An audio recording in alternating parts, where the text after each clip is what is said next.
Gibutiyag sa Department of Health Region 9 nga dunay kakulangon sa anti-rabies vaccine sa mga animal bite treatment centers sa riyon. Apan mipasalig ang buhatan nga muabot ay ilang supply niini karong bulana. Ani report. Gilayong gidala sa inahan nga si Resli Abdullah ang iyang anak sa Animal Bite Treatment Center sa City Health Office sa Zamboanga City aron mapabakunahan og anti-rabies humanapakan sa iring ang kamot niini. Kasi nawakan niya yung pusa na buntis na siguro hindi niya kilala, bago lang niya nakikita, kaya yun, nakagat siya.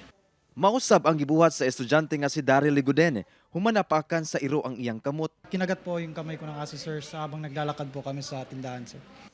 May na lang kay naswertehan sila nga makabenepisyo sa pinakaulay na lang nga supply sa bakuna gikan sa DOH-9. Kahinumduman nga nakasinati og kakulangon sa supply sa anti-rabies vaccine ang DOH-9 sulod na sa pipila ka adlaw.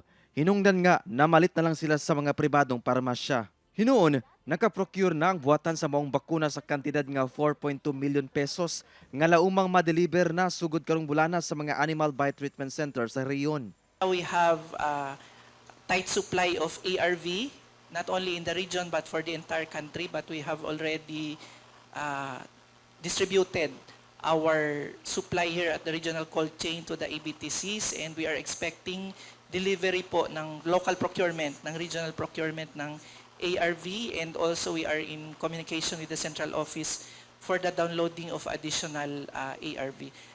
Sa Zamboanga City, gibana-bana ang miabot na sa kapin 12,000 ang animal bite cases sulod lang sa unom ka bulan gikan January 1 hangtod June 30 ning tuiga.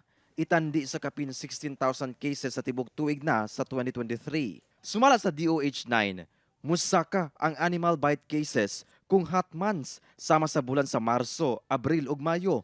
Sanglit iritable ang mga hayop kay init ang panahon. Pahimangno sa DOH-9 nga kung ugaling mapaakan og hayop, tagdon gayud kini og magpabakuna. Kung makagat ng aso or pusa or anong animal, dapat yung first aid doon is